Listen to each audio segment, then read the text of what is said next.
Hello, and welcome to the new edition of Italic Calligraphy and Handwriting. You know, writing and printing are subordinate to spoken language.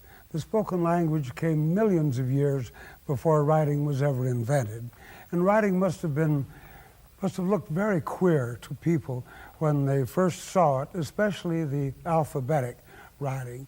It was as late as 1500 BC that alphabetic writing first appeared. Now, if I say verba volant scripta manent, you can say, hey, how about that? What was it you said? But I can write it out, and you can read it several times, and I don't have to repeat it. However, if it is written illegibly, there is no chance of asking the writer what he meant by it, and you may have to wait a long time to see what the intention of the thing was. Another weird thing about writing and about printing, about the graphic representation of speech, is that speech vanishes once it is uttered. You see, speech comes from the interior, from the mind and the heart, God knows what, and it comes out. The verba volant. The word flies is what that means. It flies and it disappears. It's gone. Whereas it's in time, completely in time. Whereas writing, you see, is in space. And this has incredible consequences as far as our learning to write, learning the art of the scribe is concerned. The peculiar thing about the writing is that the four words here are before you all at once. In speaking, there's only one sound going into your ears at any one fraction of a second. It's flying. This stays. The scripta or writing, manent, it stays. And it's a great advantage for much of our literature is literature because it is letters, because it has been written out first, after it has been verbalized probably, and then put into printing types. One of the fascinating things about this design in space, and by the way, we're all designers.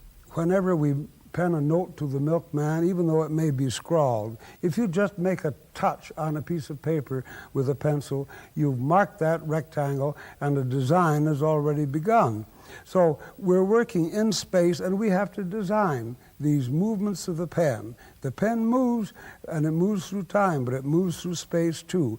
And writing and printing involve more white paper than they do ink. In fact, there's a very tiny percentage of ink on any page of writing or of printing.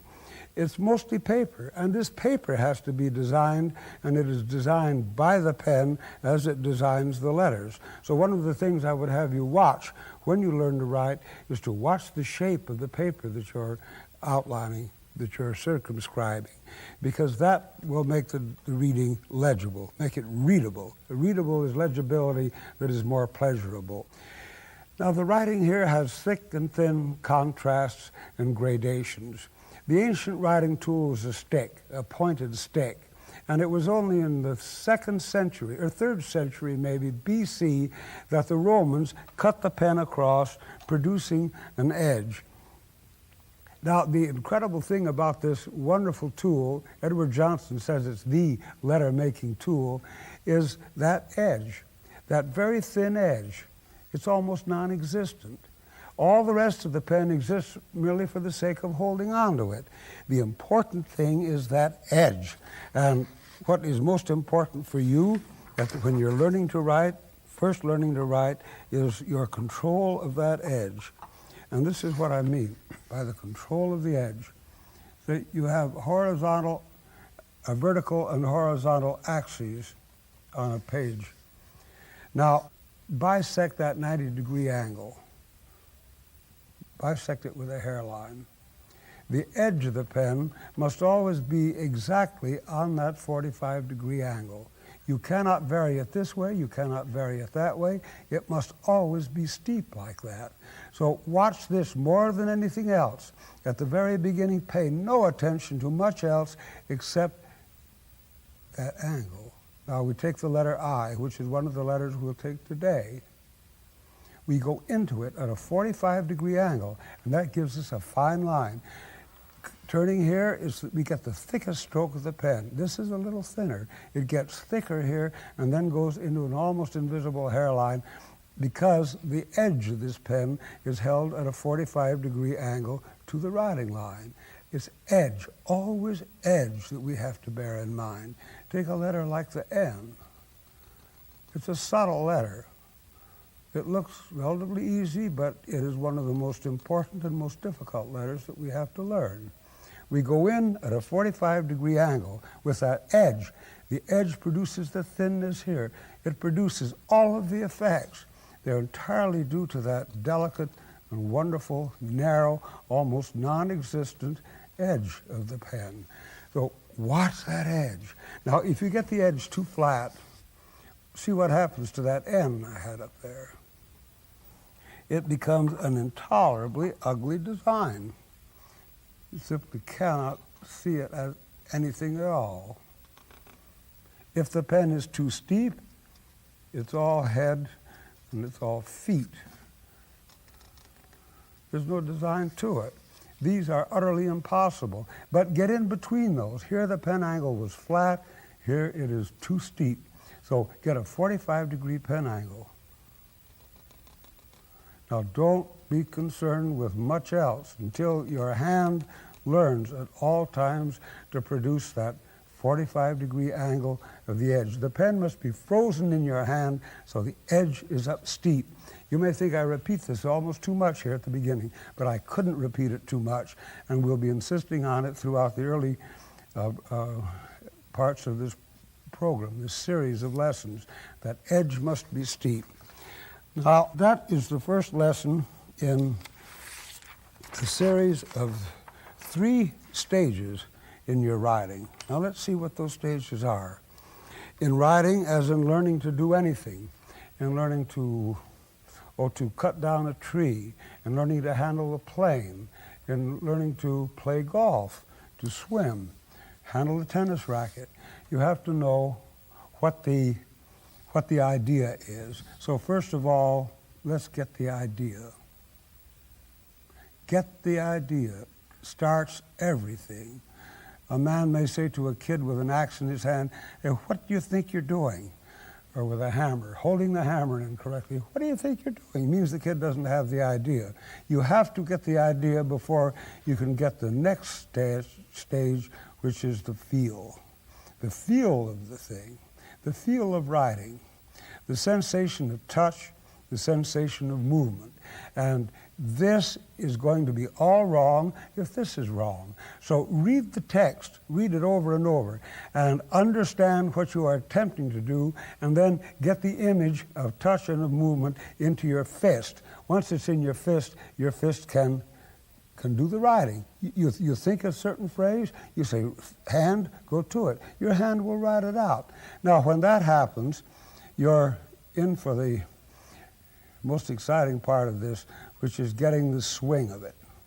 And when you once get this, you're starting to be a writer. You get the swing of it. Do you remember that old song, "It don't mean a thing if it ain't got that swing"? The swing is the rhythm. And once you get the rhythm, then you're really moving. And writing is movement in space. Now, this element of space is very important because we have to design in space. So let's look at the beginning of plate 1 in the book. We have a writing line, we have a waistline, which is just above the writing line, we have an ascender line above that. Now we have a descender line. The P descends down to the descender line, which is also an ascender line for the B, which is on the next writing line. So when I refer to writing line, waistline, ascender line, you know what I mean. Halfway between the waistline and the ascender line is the cap line, or the line of the capital letters. 6 and 8 go up that high. 3, 4, 5, and 9 come halfway down to the descender line. Now, how big should a letter be? You'll notice on plate 1 these squares marked in here. Now, those squares are marks of the pen with the edge held absolutely vertically. A letter in italic has a body height of 5 widths of the pen. So you see I'm measuring the widths of the pen here. 1, 2, 3, 4, 5. Now with your T-square, you draw the writing line horizontally, you draw the waistline horizontally, you'd mark the same distance up above here and draw the ascender line, you'd mark the same distance down below, 5 pen widths, and draw the descender line. Some letters are made with single strokes, others with double strokes. There are 20 letters made without lifting the pen in rapid italic, and there are 6 letters which are made making one pen lift. Now the letter slope is only 5 degrees off the vertical. I wish you'd go over 2 with your pen. Get this pen set. Get a set that has, as it's called, a lettering set. It has pens from fine widths to medium and so on to B, and then to B2, B3, and B4. Now we start our work with the widest nib in order that we can see what our mistakes are, and then gradually, as the lessons proceed, we'll work down to the smaller nibs so that it will be of use in letter writing, writing a check, or in writing out small booklets. Now with that pen, with the broad nib in and no ink in the pen, let your pen match that edge up here and match the white line and pull down according to the directions given in these hairpin strokes and get the shape and the order and direction of the stroke. The order and direction of the stroke are extremely important in all cultures, Chinese, Hebrew, Arabic, as well as the Roman alphabets used in Roman history. And it's extremely important that you move in a certain direction and in a certain order. Now our basic form in italic is an ellipse. First, I want you to write an ellipse with a pencil.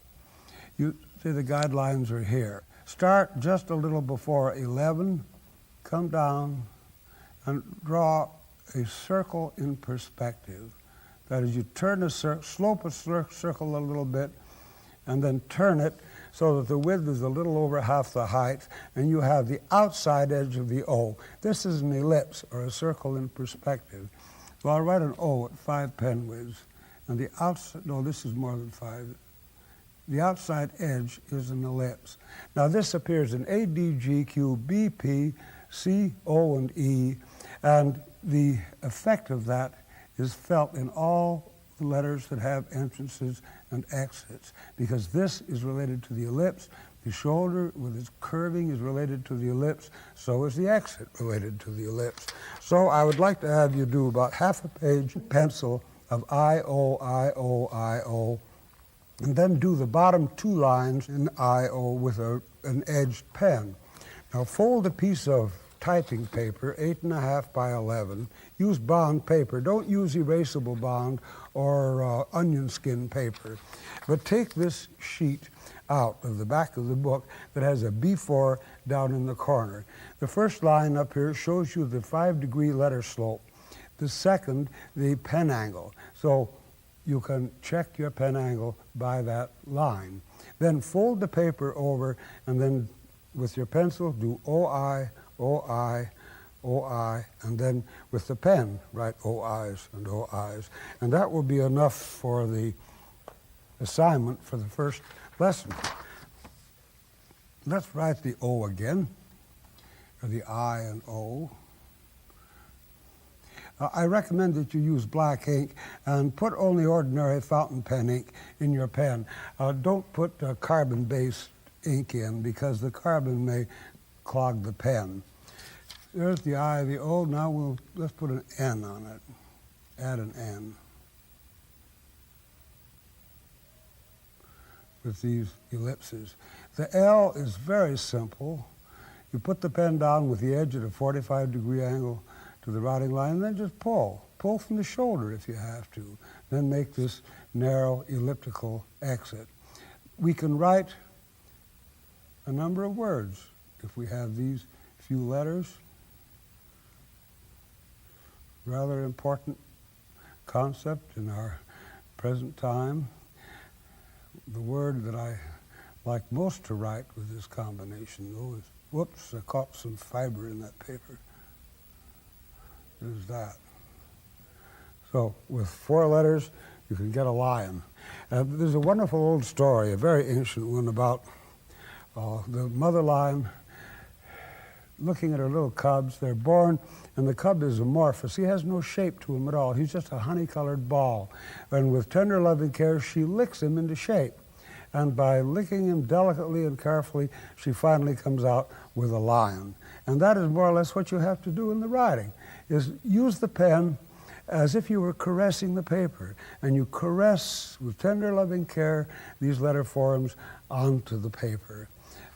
Don't go straight down on the paper and attacking it viciously, but go down very lightly, gradually. Come up off the paper, very gradually like that. Go down slantendicular, as they used to say. And come off very gradually. That'll get a very fine hairline. Down onto it, the O, just before 11 and just before 5, you lift it. If that were a clock dial, complete it. And then the N, a very delicate touch. It doesn't take much pressure. You have only enough pressure to leave a trail of ink, but try to use your wrist. See, we don't write with finger motion. We don't write rotating our arm on the big muscle of the forearm. I'll talk to you later about the origin of this. This is very interesting. This is no way to write, and it was invented very late. Writing with the fingers will give you finger cramp. And after you've written for a couple of hours, you'll have difficulty just peeling your fingers up off the barrel of the pen. They'll be rigid on the pen, and it hurts. It's very painful. I think that the reason that forearm writing was invented was that in the 18th century, people had forgotten how writing had been done traditionally. I'm sure writing had been done moving the whole hand on a free wrist, the whole hand on a free wrist. You need a flexible wrist to do this. I've had students with arthritis who said it helped their arthritis in their wrists greatly by learning to write with this wrist movement. And the medical school physical therapy department said this was an awfully good exercise for arthritic wrists. But this is the way writing was done. But they forgot it. They wrote with their fingers, and then in the 18th century, in order to solve the problem of finger cramp in the business offices, the writing masters invented writing on the big muscle of the forearm. And of course, you don't get hand cramp that way. But the design of the alphabet was ruined. And that's one reason we have the commercial cursive designs, which we suffer so much through the 3rd grade at the present time. The designs are really degraded forms of this Italian Renaissance script, which we call Italic, after the Italians, where it was invented. It was invented around 1401, 1402, and it disappeared finally because of business uses, but it's been revived in this present century, and its popularity is increasing rapidly in Europe, especially in England. Well, Belgium, Germany, especially East Germany. Sweden has it as the only handwriting in the schools. And in Oregon here, it is a possible handwriting. It's authorized as an official handwriting system in case there's a teacher who is interested in it and can teach it. So in the remaining time, let's watch some writing.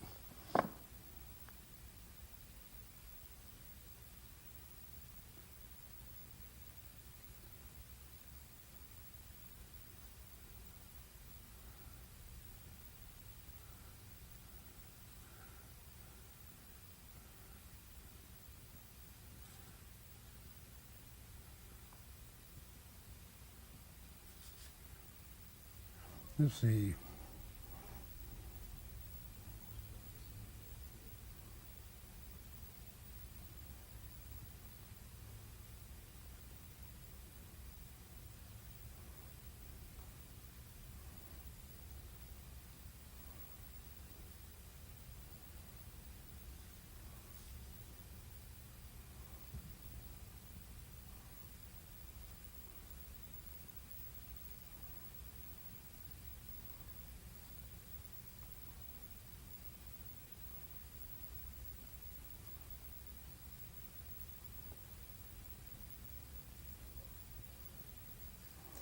Will you notice, please, that I go rather rapid on the hairline, slow on the heavy strokes, much slower on the heavy strokes than on the hairline.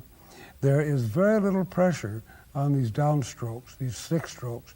There is much, much less pressure on the hairlines. Barely touch the paper.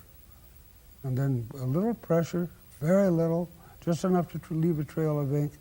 And on all these hairlines, this one, the branching, and this one, we're almost off the paper. This branching, by the way, is like the branching on a tree.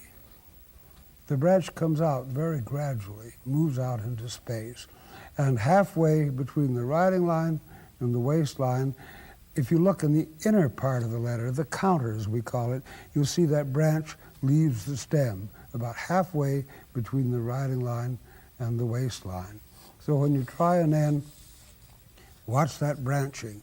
We have a reverse branching, and a typical letter is the U. A U should look like an N upside down. See, it branches in halfway up. Or if you turn it over, it's an N and it's branching out halfway up. You can stand on your head and write a U and it's a good N. You stand on your head and write an N and it makes a good U. M is like the N, branching out halfway up. The A has the reverse branching like the U.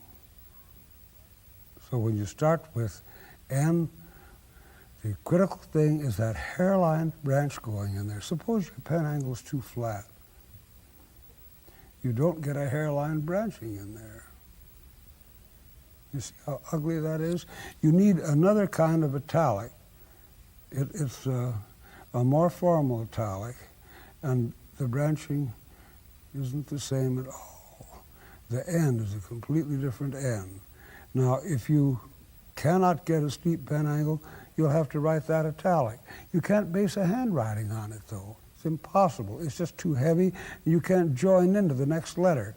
See, the beauty of the steep pen angle, and one of the reasons for its invention, is that you make a hairline join, which is almost invisible, into the next letter. One of the weak things about commercial cursive is that there's no difference in the line between the join and between the letter. And you can't tell with the letter where the letter begins or where it ends because much of it is joined. Here, the letters tend to stand out and be unique. We join out of the middle of the E like that, the two-stroke E. And the hairline should be virtually invisible. We don't use joins with letters this big. With medium nibs or fine nibs, we can use the join and it'll be okay. But in order to anticipate the handwriting, which we're going to do later, the rapid handwriting with the small nibs, you'll have to watch this 90-degree angle, which is bisected by the edge of the pen. Everything depends on your consciousness all the time at the beginning of the nature of this edge. So don't think of much else in the first few times you're working with the pens until it becomes a habit. You must remember to get that edge up steep like that. When we work with the majuscules or the caps, the pen angle is a little flatter, but not for the minuscule. And for all rapid handwriting, a steep pen angle.